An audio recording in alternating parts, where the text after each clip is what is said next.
ஏக்கா அப்படின்னா உங்க வீட்டுல இவ்வளவு பிரச்சனை நடந்திருக்கா? ஆமா சின்ன பொண்ணே, நானும் சரி அவங்க எல்லாம் தேவையில்லைன்னு விட்டுட்டமே. எதுக்கு அவங்கள பத்தி பேசணும் தான் உங்க யாருக்கிட்டே அதை பத்தி சொல்லாம இருந்தோம் பாத்தியா. என் தங்கச்சின்னு ஒருத்தி இருக்கேல, அவ என்ன போட்டு என்ன பாடா படுத்தினா தெரியுமா? அந்த மாப்பிளையே நான் முதல்ல கெட்டாதுன்னு சொன்னேன், அவன் குடிகார பையனாக்கான். அதுக்கு என் தங்கச்சி என்ன தெரியுமா சொன்னா, நீ எம்எல்ஏ பொறாமடியா அப்படி இப்படின்னு சொல்லிட்டு இருந்தா. என் அண்ணே மைனிகாரி கூட எல்லாம் சேர்ந்துட்டு என்ன போட்டு படா பாட்டு படுத்திட்டு இருந்தா. சுமதி, உன்னை பார்த்தா உன் தங்கச்சி பொறாமப்படியான்னு சொன்னா? ஆமா சிவகாமி பாட்டி, என் மைனிகாரி கூட இவளும் சேர்ந்துல நான் பொறாமப்படின்னு சொல்லிட்டு இருந்தா. எல்லாரும் ஒத்துமையா தான் இருந்தேன். என்னைக்கு என் மைனிகாரி வீட்டுக்குள்ள வந்தாலோ அன்னையில இருந்து பிரச்சனை ஸ்டார்ட் ஆச்சு. ஆமாக்கா, நீங்க சொன்ன மாதிரி எல்லா வீட்லயும் இதே பிரச்சனை தானே இருக்கு, மைனிகாரி பிரச்சனை. ஆமா, எப்போ இருக்க போல அண்ணன் தம்பி தங்கச்சி கூட பாசமா இருக்கலான்னு பார்த்தா வரப்பட்டவா வந்த முதல் நாளே எல்லாத்தையும் பிரிச்சுல வைக்கிறாங்க. நம்ம நின்னா குத்தம், பேசினா குத்தம், நடந்தா குத்தம், எல்லாத்தையும் குத்தம் கட்டிட்டுல இருப்பாங்க. திமிரு பிடிச்சவ பேசிய பேச்ச பாரு, எப்ப கேப் கிடைக்குன்னு பாக்கியா அந்த இடத்துல கோல் அடிக்கலான்னு. நீங்க எதுக்கு வருத்தப்பட்டு இருக்கீங்க அக்கா? நம்ம எல்லாம் வருத்தப்படவே கூடாதாக்கா. நம்ம நல்ல மனசுக்காரங்க, நமக்கு நல்லதான் நடக்கும். ஏடி, என்னடி நீ பேசிட்டு இருக்க உன் மைனிகாரிய வச்சுட்டே? ஏக்கா, ஆனா ஒண்ணு சொல்றேன், எனக்கு வாச்ச மைனிகாரிய போல இந்த ஊர் உலகத்துல யாருக்கும் கிடைக்கல. அப்படின்னா சொக்க தங்கன்னா சொக்க தங்கமாக்க எனக்கு கிடைச்ச மைனி. நான் அவங்கள எங்க உயரத்துல தூக்கி வச்சிருக்கேன் தெரியுமா? ஆமா ஆமா, உயரத்துல வச்சிருக்கேன்னு பேசிட்டு அவளை டப்புன்னு தரல இழுத்து போட்டாதடி. நீ பேசியதெல்லாம் அவ கேட்டுட்டு தான் இருக்கா. அப்புறம் மொத்தமா சேர்த்து எனக்கு ஆப்பு வச்சு போட்டுவாட்டி. ஆப்பு என்னம்மா நீ எதுக்கு எடுத்தாலும் மைனி பத்தி இப்படி குத்தம் சொல்லிட்டு இருக்க? அதான் சொல்றேன் இல்லம்மா, எனக்கு கிடைச்ச மைனி சொக்க தங்கமாக்கம். எடி பேச அளந்து பேசு. என்ன உன் காத்து என் பக்கம் திரும்புது? எனக்கு என் மருமகளுக்கும் திரும்ப சண்டை இழுத்து விடலான்னு பாக்குறியோ? நடக்காதுடி, அது நடக்காது இனிமேல். எம்மா என்னம்மா இப்படி பேசியா? திமிரு பிடிச்சவா மாமியார் வீட்டுல இருந்து வந்தா சாப்பிட்டாடா போயிட்டே இருக்கணும். அது இல்லாம திமிரு தர்மா ஏதாவது பேசினா எங்கிட்ட இருந்து வாரியில் அடி வாங்காம போக மாட்டா போல. வாரியில் அடி வாங்கதான் மாமியார் வீட்டுல இருந்து வந்திருப்பா போல இன்னைக்கு. என்னமோ அவ நல்ல போல மாறினாலும் அவக்கு ரகம், அவளை சும்மா இருக்க விடாதுல. மைனி எப்படி மைனி கரெக்டா சொன்னீங்களே. ஆனா சுமதி அக்கா, தங்கச்சி தங்கரேணி அக்கா ரொம்ப நல்ல மாடலா இருக்காங்களே அக்கா. சுடிதார் போட்டுட்டு உங்களை போல சேலை எல்லாம் கட்டாம என்ன போல அழகோல் நல்ல சுடிதார் எல்லாம் போட்டுட்டு அழகா இருக்கிறாங்கல்ல. என்ன மாடலா என்ன என்ன நம்ம சுமதி அக்காவுக்கு அழகு போல வரமா? அத போல உங்க குணம் போல உங்க தங்கச்சி இருக்குமாக்கா? ஏ அப்பா, ஆளுக்கு தகுந்த போல எப்படி எல்லாம் பேச்ச எல்லாம் மாத்தி மாத்தி பேசியா. சம்மந்திக்காரிட்ட இருந்தா எல்லாம் படிக்கணும் போல. அக்கா, உங்க தங்கச்சி பேர்ல தான் தங்க இருக்காக்கா, ஆனா உங்களுக்கு குணத்திலேயே தங்க இருக்குல்லக்கா. ஏ கூறு கட்ட குக்குரே, என்னத்த உளறிட்டு கிடைக்க? சுமதி அக்காவை பத்தி கொஞ்சம் பெருமையா தானே பேசியே, எதுக்கு அமைதியா இருன்னு சொல்லியா? நான் உன்ட என்ன சொல்லி விட்டேன்? சுமதி மதியம் சாப்பிட்டாலோ என்னதோ தெரியாது, அவளுக்கு ஒரு தட்டுல சாப்பாடு போட்டு கொண்டு வரணும்னு சொன்னேன். நீ வந்து கதை அடிச்சிட்டு இருக்க, போய் சாப்பாடு எடுத்துட்டு வா. ஏமா, சுமதி அக்கா கோவத்துல இருக்காங்க இல்லம்மா, அவங்க மனசுக்குள்ள சங்கடமா இருக்கும். அதான் அவங்க கொஞ்சம் கூலான பிறகு சாப்பாடு கொடுக்கலான்னு நான் சாப்பாடு கொண்டு வரலாமா. ஏக்கா சுமதி அக்கா, நீங்க கவலைப்படாதீங்கக்கா, உங்களுக்கு எந்த பிரச்சனையும் நான் வரவிட மாட்டேன். தியான துப்பு கட்டவா, நான் என்ன சொன்னா அவ என்ன பண்ணிட்டு இருக்க? போய் சாப்பாடு போட்டு கொண்டாமா. ஏக்கா, உங்களுக்கு கூட மாட வேலை செய்ய உங்க வீட்டுக்கு ஆள் வந்தாச்சு. என்ன மேனகா சொல்ற? ஆமாக்கா, உங்க தங்கச்சி வந்திருக்காங்க இல்ல, எல்லா வேலையும் நீங்க செய்யற பதிலாட்டு அவங்களும் உங்களுக்கு கொஞ்சம் கூட மாட வேலை செய்து தருவாங்க இல்ல. சோ கடவுளே, ஏன்டி இப்படி மாத்தி மாத்தி பேசிட்டு கிடைக்க? ஏமா, மைனி மாசமா இருக்காங்க. ஏமா, நீ ஒத்தேல வேலையெல்லாம் செய்வே இல்லாமா, மைனிக்கு ஒவ்வொரு மாசமும் பலகாரம் எல்லாம் செய்து கொடுக்கணும் இல்லாமா. நீ அதெல்லாம் ஒத்தையில தானே செய்வ. உனக்கு ஒத்தையில செய்ய கஷ்டமா இருக்கு இல்லம்மா. இப்ப நம்ம சுமதி அக்காவுக்கு சப்போர்ட் பண்ணி தானே பேசிட்டு இருக்கோம். அப்ப அவங்க தங்கச்சியும் கூட மாட ஒத்தாசி செய்ய நம்ம கூப்பிடலாம் இல்ல. வாரியில் எடுத்து 4 சாத்து சாத்துனா வச்சிக்க, ஒரே அடியா நீ மாமியை விட்டு போய் சேர்ந்துட பாத்தியா. ஏமா இப்படி கோபப்படியா? உனக்கு நான் நல்லதுக்கு தானே சொல்லிட்டு இருக்கேன். நீ மூடிட்டு பேசாம போயிரு பாத்தியா. பிள்ளைங்க கிள்ளி விட்டுட்டு தொட்டில ஆட்டிட்டு இருக்கேடி, பெரிய தீயில என்ன ஊத்திட்டு இருக்க? மரியாதை இங்க இருந்து மாமியை விட்டு போயிரு பாத்தியா. ஏமா இப்படி கோபப்படியா? பொழைக்க தெரியாத மனுஷன் அடிக்க. எனக்கு எப்படி பிழைக்கணும்னு எனக்கு தெரியும், நீ உன்னை எனக்கு சொல்லி தர வேண்டாம் பாத்தியா. அட்டப்பை சாக்கு பை எல்லாம் கொண்டு வந்தே இல்லடி, எல்லாத்தையும் எடுத்துட்டு மாமியை விட்டு கிளம்பி பாத்தியா.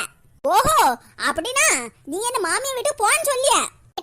உன்னை போன்னு சொல்லலடி, மரியாதையா மாமியை விட்டு கிளம்புன்னு சொல்லிட்டு இருக்கேன். சரிமா, எல்லாத்தையும் எடுத்து வை, நான் போய் ஒரு காரை பிடிச்சிட்டு வரேன். காரா? ஆமா ஆமா, நான் அததுமே சொன்னேன்ல, கட்ட பையன் சாக்கு பையன் தந்து எனக்கு மாமியை விட்டு போயிட்டே இருக்கேன். தெருவுல மழை பெஞ்சதுல நல்ல களிமண் இருக்கு, அப்புறம் நல்ல வீட்டுல சாணி இருக்கு. அதெல்லாம் சாக்கு பையிலையும் கட்டு பையிலையும் நிறைச்சு தரேன். அதை எடுத்து மாமியை விட்டு போயிட்டு இருக்கு. பாத்தீங்களா சுமதி அக்கா, வீட்டுக்கு மருமகன் ஒருத்தி வந்துட்டனா நம்ம நிலைமை இப்படிதான். நல்லவா பேச்ச பாறான். ஏடி போறியா இல்லனா வாரியில இருக்கவா? போறேம்மா போறேன், நான் போறேன். திமிரு பிடிச்சல, சீக்கிரமா மாமியை விட்டு கிளம்புற வழிய பாரு. பாத்தீங்களாக்கா, திருந்துட்டா நினைச்சாலும் என் சம்மந்திக்காரி என்ன வரத்து வரான்னு. ஆமா சின்ன பொண்ணு, இவ எல்லாம் எங்க போய் திருந்த போறா? இவ எல்லாம் திருந்துனா உலகமே அழிஞ்சு போயிருமே. ஆளு சின்ன பொண்ணு, வேற என்னத்த சொல்ல? என் மாமியாக்காரி பின்னே வந்து என் தங்கச்சி சப்போர்ட் பண்ணி அவளை வீட்டுக்கு கூட்டிட்டு போயிட்டாங்க. அவளெல்லாம் தங்கச்சின்னு சொல்லக்கு எனக்கு எவ்வளவு கஷ்டமா இருக்கு தெரியுமா? ஏக்கா, எல்லா வீட்லயும் மைனி சம்மந்திக்காரின்னு பிரச்சனை வரதான் செய்யும். அது என்னக்கா புதுசா உங்க வீட்டுல மட்டும் அக்கா தங்கச்சி சண்டை? ஆமா சின்ன பொண்ணு, என்ன செய்ய? எல்லாரும் நம்மள போல இருக்குன்னு நினைக்கிறது தப்பு இல்ல. ஆமாக்கா, நம்ம கையில உள்ள 5 விரலுமே ஒரே மாதிரி இருக்க மாட்டேங்குது. அதுக்கப்புறம் எப்படி அடுத்தவங்க நம்மள போல இருக்குன்னு நினைக்க முடியும்? நான் அப்படி நினைச்சனாலதான் எனக்கு என் தங்கச்சியும் பிரச்சனை. பேசாம சுமதி அக்காவையும் அவங்க தங்கச்சியும் சேர்த்து வச்சிடலாமா? ஏதாவது நம்ம பிளான போட்டு அக்காவின் தங்கச்சியும் சேர்த்து வச்சிட்டுனா இந்த ஊர் என்ன, இந்த உலகமே நம்மளை பத்திலாம் பெருமையா பேசும். ஐயோ, நமக்கு இந்த நேரமா பார்த்து சரியான பிளான் வர மாட்டேங்குது மண்டையில. ஐயோ கடவுளே, என்ன பண்ணுவேன்? பிளான் போடலாம். ஓஹோ, ஐயோ என்ன பண்ண பிளானே வர மாட்டேங்குதே. என்ன நிறைய பிளான போட்டு கடைசியில எனக்கு எடுத்து பிடிக்கலான்னு ஐடியா போட்டுட்டீங்களோ? அது நடக்கவே நடக்காது, ஒரு காலமும் நடக்காது. தற்பெருமையில ஆடாத மேனகா அப்புறம் ஒரே அடி அடங்கி போயிருவா. அதெல்லாம் எங்களுக்கு தெரியும், உங்க வேலை போய் பாருங்க. இப்ப நான் என் வேலையை தானே பாத்துட்டு இருக்கேன், நீ தான் குறுக்கால வந்து அப்படி இப்படின்னு பேசிட்டு இருக்க.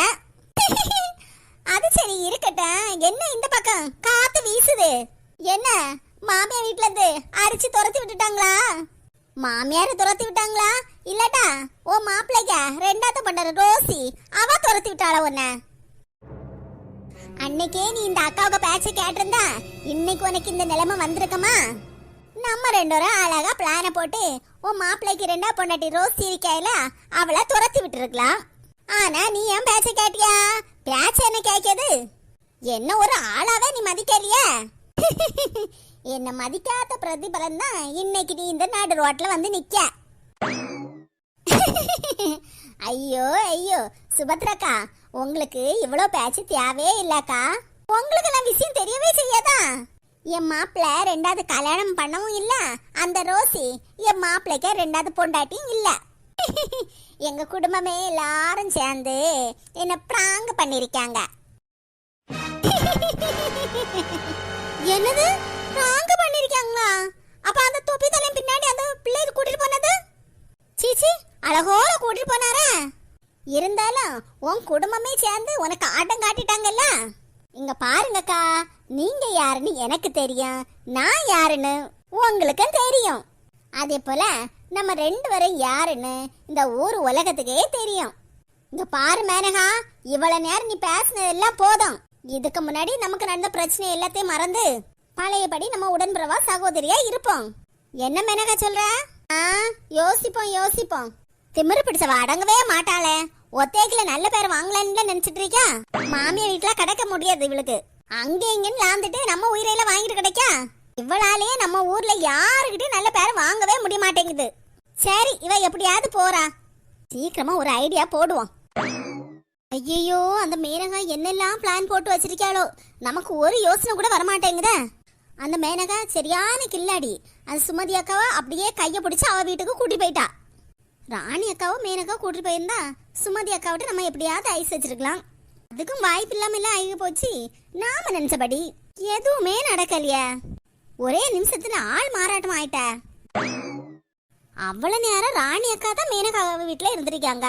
கடைசியில சுமதி அக்காவை ஐஸ் வைக்கணும்னு அவங்க பக்கம் சாஞ்சிட்டாள. இந்த மேனகா ஏதாவது கேட்டா மட்டும் நமக்கு ஐடியா சட்டுன்னு வருது. நமக்கு மட்டும் யோசிக்கும் போது ஒரு ஐடியா கூட மண்டையில வர மாட்டேங்குதா? போன வாரம் நகை வாங்க ரூபா தந்தேல வாங்கிட்டியா? ஆமாக்கா, இந்த கல்லு வச்சு செயின் வாங்கினேன், பாரு நல்லா இருக்கா? இது கல்லு வச்சு தான் வாங்கினேன்.